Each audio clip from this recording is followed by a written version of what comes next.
दोस्तों नमस्कार। तो आइए शुरू करते हैं आज का वीडियो। सामान्य अध्ययन वस्तुनिष्ठ प्रश्न संग्रह श्रृंखला में सामान्य विज्ञान के महत्वपूर्ण प्रश्नों का भाग 6।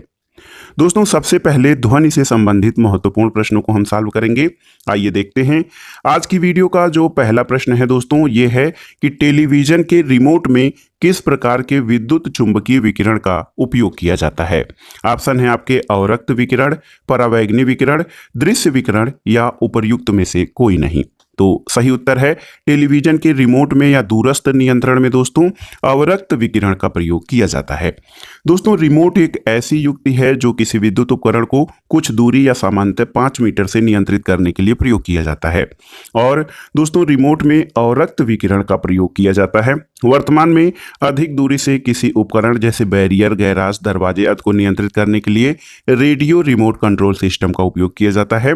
और अधिक दूरी वाले इन रिमोट कंट्रोल सिस्टम में अवरक्त विकिरण के स्थान पर रेडियो तरंगों का प्रयोग किया जाता है। तो याद रखिएगा टेलीविजन के रिमोट में अवरक्त विकिरण यानी इंफ्रारेड जो तरंगें होती हैं उनका प्रयोग किया जाता है उनके दूरस्थ नियंत्रण में। अगला प्रश्न है दोस्तों, जब दो लोग आपस में बात करते हैं तो कितने डेसिबल की ध्वनि उत्पन्न होती है। लगभग 5 डेसिबल, लगभग 10 डेसिबल, लगभग 30 डेसिबल या लगभग 100 डेसिबल। तो सही उत्तर है ऑप्शन सी, लगभग 30 डेसिबल। दोस्तों ध्वनि की तीव्रता लोगों की बातचीत के प्रकार पर निर्भर है। फुसफुसाहट से 15 से 20 डेसिबल और सामान्य बातचीत में 30 से 60 डेसिबल और तेज आवाज में बातचीत से 70 से 80 डेसिबल की ध्वनि उत्पन्न होती है। तो जब दो लोग आपस में सामान्य बातचीत करते हैं तो ध्वनि की तीव्रता या ध्वनि का स्तर लगभग 30 डेसिबल होता है। अगला प्रश्न है कि जब सितार और बांसुरी पर एक ही स्वर बजाया जाए तो उनसे उत्पन्न ध्वनि का भेद निम्नलिखित में से किसके अंतर के कारण किया जा सकता है। तो ऑप्शन है तारत्व, प्रबलता और ध्वनि गुणता, तारत्व और प्रबलता, केवल ध्वनि गुणता या केवल प्रबलता। तो सही उत्तर ऑप्शन सी, केवल ध्वनि गुणता। दोस्तों देखिए ध्वनि में गुणता महत्वपूर्ण लक्षण है और किसी वाद्य यंत्र से उत्पन्न ध्वनि की पहचान उसके ध्वनि की गुणता के कारण होती है और ध्वनि की गुणता उसकी आवृत्ति पर निर्भर करती है।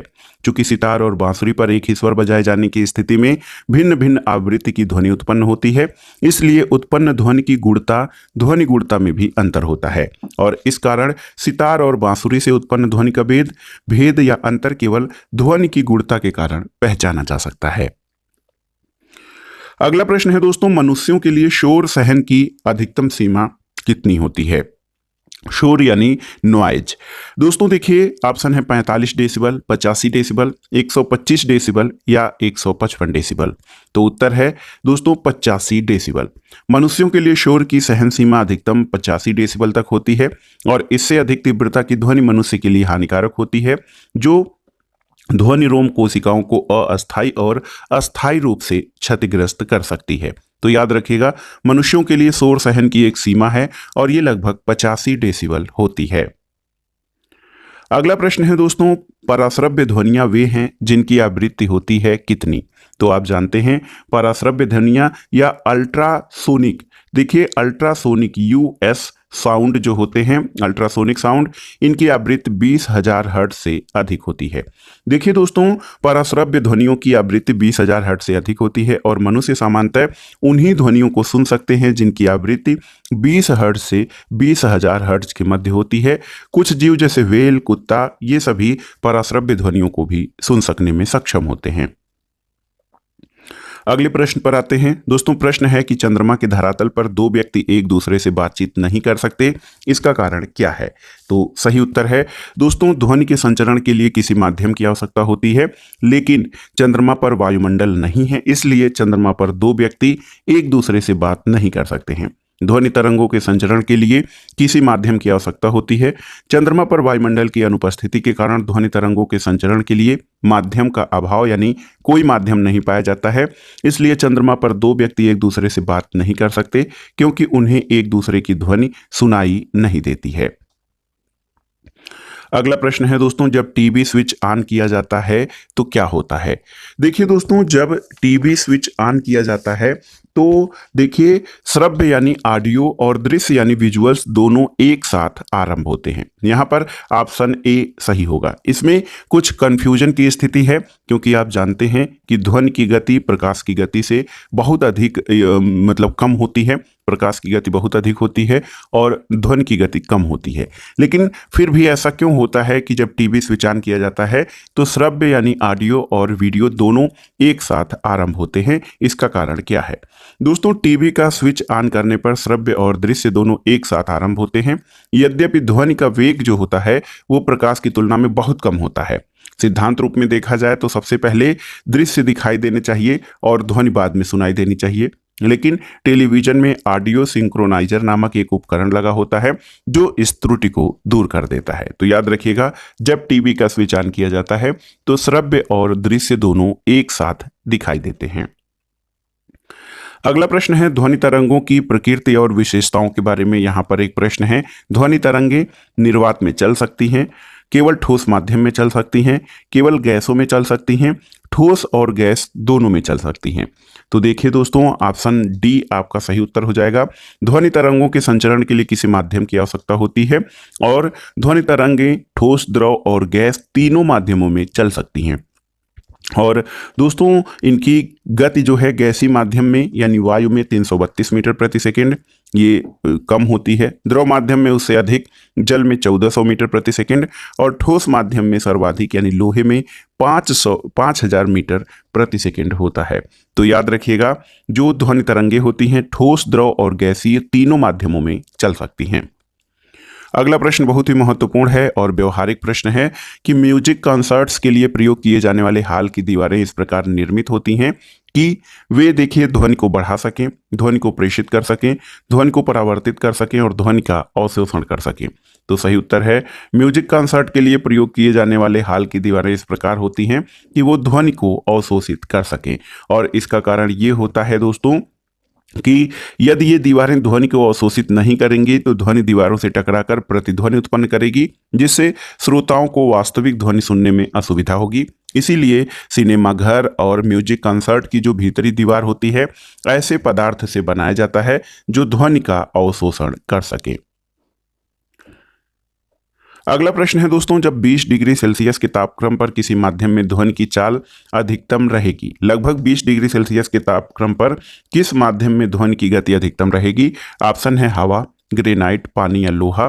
तो सही उत्तर है ऑप्शन डी, लोहा।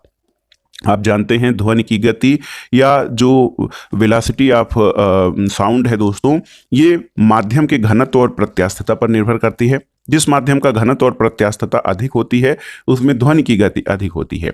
और आप जानते हैं कि लोहे का घनत्व इनमें सर्वाधिक है, इसलिए लोहे में ध्वनि की गति अधिकतम होगी। अगला प्रश्न है दोस्तों, नीचे दिए गए विकल्पों में से किसमें ध्वनि आर पार नहीं जा सकती है? पानी, निर्वात, लोहा या वायु। तो आप जानते हैं निर्वात में ध्वनि आर पार नहीं जा सकती है क्योंकि ध्वनि तरंगों के संचरण के लिए किसी माध्यम की आवश्यकता होती है, जबकि निर्वात सिद्धांततः एक ऐसा स्थान है जहां किसी भी पदार्थ की उपस्थिति नहीं होती है, इसलिए निर्वात में ध्वनि का संचरण संभव नहीं है। अगला प्रश्न है दोस्तों, ध्वनि तरंगे किसके कारण प्रतिध्वनि या इको उत्पन्न करती हैं? ऑप्शन है अपवर्तन, विवर्तन, परावर्तन या इनमें से कोई नहीं। तो सही उत्तर आपका हो जाएगा परावर्तन। दोस्तों, जब ध्वनि तरंगे अपने मार्ग में स्थित किसी बाधा से, ऑब्स्टिकल से टकराती हैं और उस बाधा द्वारा परावर्तित कर दी जाती हैं तो प्रतिध्वनि यानी इको उत्पन्न होता है। ध्वनि तरंगों के किसी वस्तु से टकराकर परावर्तित होने में कुछ समय लगता है, इसलिए प्रतिध्वनि सदैव मूल ध्वनि से कुछ समय बाद सुनाई देती है। अगला प्रश्न है दोस्तों, किसी ध्वनि स्रोत की आवृत्ति में होने वाले उतार चढ़ाव को क्या कहा जाता है? ऑप्शन है रमन प्रभाव, डॉपलर प्रभाव, क्रांटन प्रभाव या प्रकाश विद्युत प्रभाव। तो सही उत्तर है, ध्वनि स्रोत की आवृत्ति में होने वाले उतार चढ़ाव को डॉपलर प्रभाव कहा जाता है। ऑप्शन बी आपका सही है। दोस्तों, जब श्रोता और ध्वनि स्रोत की सापेक्षिक गति के कारण ध्वनि तरंगों की आवृत्ति और तरंगदैर्घ्य में परिवर्तन होता है तो ये डॉपलर प्रभाव कहलाता है। और यही कारण है कि पास आती हुई एम्बुलेंस का सायरन अधिक तेज सुनाई देता है, जबकि दूर जाने पर उसकी गति जो है, उसकी ध्वनि धीमी हो जाती है। तो याद रखिएगा दोस्तों, ध्वनि स्रोत की आवृत्ति में होने वाले उतार चढ़ाव को डॉपलर प्रभाव कहा जाता है। ध्वनि के बाद अब आइए नाभिकीय भौतिकी यानी न्यूक्लियर फिजिक्स से संबंधित महत्वपूर्ण प्रश्नों को देखते हैं। देखिए दोस्तों, प्रश्न है कि निम्नलिखित में से कौन सा कथन सही नहीं है। पहला कथन है कि विकास का सिद्धांत चार्ल्स डार्विन द्वारा प्रतिपादित किया गया था, सही है। दूसरा है किसी परमाणु के नाभिक का टूटना संलयन कहलाता है, सही नहीं है, क्योंकि किसी परमाणु के नाभिक के टूटना विखंडन कहलाता है। ठोस कार्बन डाइऑक्साइड शुष्क बर्फ है और टेलीफोन की खोज ग्राहम बेल ने की थी, तो ये सही है। तो यहाँ पर दोस्तों ऑप्शन बी आपका सही नहीं है, यही पूछा भी गया है। दोस्तों, जब किसी परमाणु का नाभिक दो छोटे नाभिकों में विभाजित होता है तो ये नाभिकीय विखंडन या न्यूक्लियर फिशन की अभिक्रिया कहलाती है। और जब दो या दो से अधिक परमाणु नाभिक मिलकर एक बड़े नाभिक का निर्माण करते हैं तो यह प्रक्रिया नाभिकीय संलयन कहलाती है और उन दोनों प्रक्रियाओं में अत्यधिक ऊर्जा मुक्त होती है। अगला प्रश्न है दोस्तों, आधुनिक आयुर्विज्ञान या मेडिकल साइंस में नाभिकीय औषधियां नैदानिक और उपचार के प्रभावी उपकरणों के रूप में उभर रही हैं, ये वास्तव में क्या होती हैं? ऑप्शन है ड्रग्स, जड़ी बूटियां, रेडियो आइसोटोप या क्लोरोफ्लोरोकार्बन। तो सही उत्तर है रेडियो आइसोटोप्स। दोस्तों, निदान या डायग्नोसिस और उपचार के लिए प्रयोग की जाने वाली नाभिकीय औषधियां वास्तव में विभिन्न तत्वों के रेडियो सक्रिय समस्थानिक हैं और इनके प्रयोग से मानव शरीर में ट्यूमर का पता लगाया जाता है। कैंसर से ग्रस्त कोशिकाओं और मस्तिष्क के ट्यूमर को नष्ट किया जाता है। तो याद रखिएगा, आधुनिक आयुर्विज्ञान में नाभिकीय औषधियां नैदानिक और उपचार के प्रभावी उपकरण बन रही हैं और ये वास्तव में रेडियो आइसोटोप्स हैं।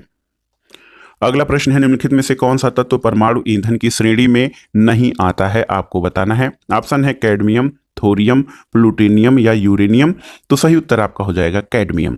दोस्तों, परमाणु ईंधन या एटॉमिक ईंधन मूल रूप से यूरेनियम 233, यूरेनियम 235, प्लूटोनियम इनका प्रयोग किया जाता है और अधिकांश परमाणु ईंधनों में विखंडनीय तत्व पाए जाते हैं जो नाभिकीय विखंडन की प्रक्रिया को जारी रखते हैं। कैडमियम दोस्तों ये परमाणु ईंधन नहीं है, क्योंकि कैडमियम की छड़ों का उपयोग परमाणु रिएक्टर में नियंत्रक छड़ों यानी कंट्रोलिंग रॉड्स के रूप में किया जाता है। तो याद रखिएगा, कैडमियम परमाणु ईंधन नहीं बल्कि थोरियम, प्लूटोनियम और यूरेनियम ये परमाणु भट्टियों में परमाणु ईंधन के रूप में प्रयोग किए जाते हैं। अगला प्रश्न है दोस्तों, देखिए बहुत ही महत्वपूर्ण प्रश्न है कि देखिए भारत का प्रथम परमाणु ऊर्जा केंद्र है कौन सा। तो ऑप्शन है आपके BARC तारापुर परमाणु ऊर्जा केंद्र, नरौरा परमाणु ऊर्जा केंद्र या इनमें से कोई नहीं। तो सही उत्तर है ऑप्शन बी तारापुर परमाणु ऊर्जा केंद्र। दोस्तों, Tarapur atomic power station Bharat में स्थापित पहला परमाणु ऊर्जा केंद्र है। इसका संचालन वर्ष 1969 में आरंभ हुआ और इसकी स्थापना भारत, अमेरिका और अंतर्राष्ट्रीय परमाणु ऊर्जा एजेंसी के मध्य हुए 1, 2, 3 के अंतर्गत अमेरिका के सहयोग से की गई थी। और दोस्तों, भारत अमेरिका अंतर्राष्ट्रीय समझौता जो है बहुत ही महत्वपूर्ण रहा, काफ़ी इस पर चर्चा विचार विमर्श भी किया गया है और 1969 में दोस्तों तारापुर परमाणु ऊर्जा केंद्र स्थापित किया गया था। अगला प्रश्न है, एक रेडियोधर्मी पदार्थ की अर्ध आयु यानी हाफ लाइफ 10 दिन है, इसका अभिप्राय क्या है। तो दोस्तों देखिए, अर्ध आयु वो निश्चित समय होता है जिसमें कोई रेडियो सक्रिय तत्व क्षरित यानी डीके होकर अपनी मात्रा का आधा रह जाए। तो 10 दिन की अर्ध आयु वाला रेडियो सक्रियता तो 10 दिनों के बाद अपनी मात्रा का आधा और 20 दिनों पर 1/4 रह जाएगा। इस तरह से 20 दिनों में इसकी 3/4 मात्रा का विघटन हो जाएगा। तो सही उत्तर है ऑप्शन सी। देखिए उल्टे ढंग से इसमें जो है ऑप्शन दिए गए हैं, तो आप इनको जब थोड़ा सा सोचेंगे तो आसानी से इसको हल कर ले जाएंगे कि 10 दिन में किसी पदार्थ का भाग आधा हो जाएगा। तो ये 10 दिनों में ये रेडियो तत्व 10 दिन है किसी रेडियो पदार्थ का भाग, तो अपनी मात्रा का आधा 1/2 हो जाएगा। 20 दिन के बाद 1/4 रह जाएगा। तो 20 दिनों में 3/4 भाग का विघटन 20 दिनों में हो जाएगा। ये ऑप्शन आपका सी सही हो जाएगा। अगला प्रश्न है दोस्तों, पोखरण नाभिकीय परीक्षण 1974 का आधिकारिक कोड क्या था। आप जानते भी हैं, स्माइलिंग बुद्धा। दोस्तों 18 अगस्त 1974 को भारत ने पोखरण परीक्षण रेंज में अपना पहला नाभिकीय परीक्षण किया और इसका कोड नाम स्माइलिंग बुद्धा था। इस परीक्षण के बाद विश्व का 6वां परमाणु शक्ति संपन्न देश बन गया और 11 से 13 मई 1998 के मध्य भारत ने पोखरण में 5 परमाणु परीक्षण किए थे और इसको ऑपरेशन शक्ति कहा जाता है। अगला प्रश्न है दोस्तों, भारत में प्रचुर मात्रा में उपलब्ध नाभिकीय ईंधन कौन सा है? ऑप्शन है देखिए यूरेनियम, थोरियम, इरिडियम और प्लूटोनियम। तो सही उत्तर ऑप्शन बी, थोरियम। दोस्तों भारत में जो थोरियम के भंडार ये प्रचुर मात्रा में लगभग 4.5 से 5 लाख टन उपलब्ध हैं। थोरियम मुख्यतः मोनाजाइट नामक खनिज या मोनाजाइट नामक बालू से प्राप्त किया जाता है और इसके भंडार केरल, पूर्वी तटीय क्षेत्र, तमिलनाडु, आंध्र प्रदेश, उड़ीसा और पश्चिम बंगाल में स्थित हैं। तो याद रखिएगा, भारत में प्रचुर मात्रा में महत्वपूर्ण नाभिकीय ईंधन थोरियम है। अगला प्रश्न है दोस्तों, अणुशक्ति से संबंधित खनिज नहीं है। ऑप्शन है मोनाजाइट, थोरियम, इरिडियम या क्रोमियम। तो सही उत्तर है क्रोमियम।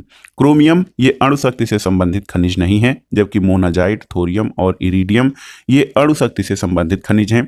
क्रोमियम अणुशक्ति से संबंधित नहीं है। क्रोमियम एक चमकदार स्लेटी भूरे रंग की धातु है जिसका प्रयोग धब्बा रहित इस्पात यानी स्टेनलेस स्टील और अन्य मिश्र धातुओं के निर्माण में किया जाता है। अगला प्रश्न है दोस्तों, नाभिकीय रिएक्टर और परमाणु बम में मुख्य अंतर क्या है? तो आप जानते हैं दोस्तों, नाभिकीय रिएक्टर में श्रृंखला अभिक्रिया नियंत्रित होती है, जबकि परमाणु बम में ये नियंत्रित नहीं होती है। अगर आप इसकी व्याख्या देखें तो नाभिकीय रिएक्टर और परमाणु बम दोनों ही नाभिकीय विखंडन यानी न्यूक्लियर फिशन के सिद्धांत पर कार्य करते हैं, लेकिन नाभिकीय रिएक्टर में नाभिकीय विखंडन की नियंत्रित श्रृंखला अभिक्रिया होती है, जिसमें कैडमियम की नियंत्रक क्षणों के द्वारा अतिरिक्त न्यूट्रॉनों का अवशोषण करके श्रृंखला अभिक्रिया को नियंत्रित रखा जाता है। इसके विपरीत परमाणु बम में नाभिकीय विखंडन की क्रिया जो है, परमाणु बम में नाभिकीय विखंडन की श्रृंखला अभिक्रिया अनियंत्रित होती है, जिससे उत्पन्न प्रत्येक न्यूट्रॉन नाभिकीय विखंडन की प्रक्रिया को आगे बढ़ाता है और विशाल मात्रा में ऊर्जा उत्पन्न होती है। तो याद रखिएगा, नाभिकीय रिएक्टर और परमाणु बम में मुख्य अंतर यह है कि नाभिकीय रिएक्टर जो है नियंत्रित श्रृंखला अभिक्रिया का परिणाम है, जबकि परमाणु बम अनियंत्रित विखंडन प्रक्रिया का। अगला प्रश्न है दोस्तों, सूर्य में ऊर्जा का निर्माण होता है कैसे, आपको बताना है। तो उत्तर है, सूर्य में ऊर्जा का निर्माण दोस्तों ये आपका नाभिकीय संलयन द्वारा होता है और सूर्य और तारों का अधिकांश भाग हाइड्रोजन और हीलियम से बना है। इसमें नाभिकीय संलयन की प्रक्रिया के द्वारा हाइड्रोजन के नाभिक परस्पर संलयित होकर हीलियम के नाभिकों में परिवर्तित होते रहते हैं और इस क्रिया में अत्यधिक ऊर्जा मुक्त होती है, जो सूर्य और तारों की ऊर्जा का मुख्य स्रोत है। तो याद रखिएगा, सूर्य में ऊर्जा का निर्माण नाभिकीय संलयन से होता है। अगला प्रश्न है दोस्तों, संवर्धित यूरेनियम या इनरिच्ड यूरेनियम क्या होता है, आपको बताना है। सही उत्तर है दोस्तों, प्राकृतिक यूरेनियम जिसमें रेडियोधर्मी यूरेनियम 235 आइसोटोप का घटक कृत्रिम रूप से बढ़ा दिया जाता है, उसको संवर्धित यूरेनियम कहा जाता है। दोस्तों जो यूरेनियम प्राकृतिक रूप से प्राप्त होता है उसमें यूरेनियम 238 की मात्रा 99.248 और यूरेनियम 235 की मात्रा केवल 0.007% होती है। यूरेनियम 235 में नाभिकीय विखंडन का गुण होता है, इसलिए नाभिकीय रिएक्टरों में इसका प्रयोग किया जाता है। समस्थानिकों को अलग करने की विधि के द्वारा प्राकृतिक रूप से प्राप्त यूरेनियम की मात्रा बढ़ा दी जाती है। इस प्रकार जो यूरेनियम प्राप्त होता है उसको संवर्धित या इनरिच्ड यूरेनियम कहा जाता है। अगला प्रश्न और इस आज के प्रैक्टिस सेट का आखिरी प्रश्न है दोस्तों, नाभिकीय रिएक्टर में निम्नलिखित में से किसे मंदक के रूप में प्रयोग किया जाता है। ऑप्शन है थोरियम, ग्रेफाइट, रेडियम या साधारण जल को। तो सही उत्तर ऑप्शन बी, ग्रेफाइट। ग्रेफाइट को दोस्तों मंदक यानी मॉडरेटर के रूप में जो है तीव्र गति से न्यूट्रॉनों की गति को मंद करने के लिए किया जाता है, ताकि वे न्यूट्रॉन नाभिकीय श्रृंखला अभिक्रिया को जारी रख सकें। और आप देखिए रिएक्टर के कुछ प्रकार और उनमें प्रयुक्त मंदकों को देख लेते हैं, आपके लिए आगामी परीक्षाओं में महत्वपूर्ण है। फास्ट ब्रीडर रिएक्टर में कोई मंदक प्रयोग नहीं किया जाता है और प्रेशराइज्ड वाटर रिएक्टर जो होता है PWR और बॉइलिंग वाटर रिएक्टर में हल्का जल यानी H2O का प्रयोग किया जाता है मंदक के रूप में। कनाडा द्वारा डिजाइन जो रिएक्टर हैं उनमें भारी जल का प्रयोग किया जाता है और एडवांस गैस कूल्ड रिएक्टर इसमें ग्रेफाइट का प्रयोग मंदक के रूप में किया जाता है। तो याद रखिएगा, नाभिकीय रिएक्टर में मंदक के रूप में ग्रेफाइट को, भारी जल को, इन सभी को प्रयोग किया जाता है। तो दोस्तों ये था आज का वीडियो। देखने के लिए धन्यवाद दोस्तों, नमस्कार।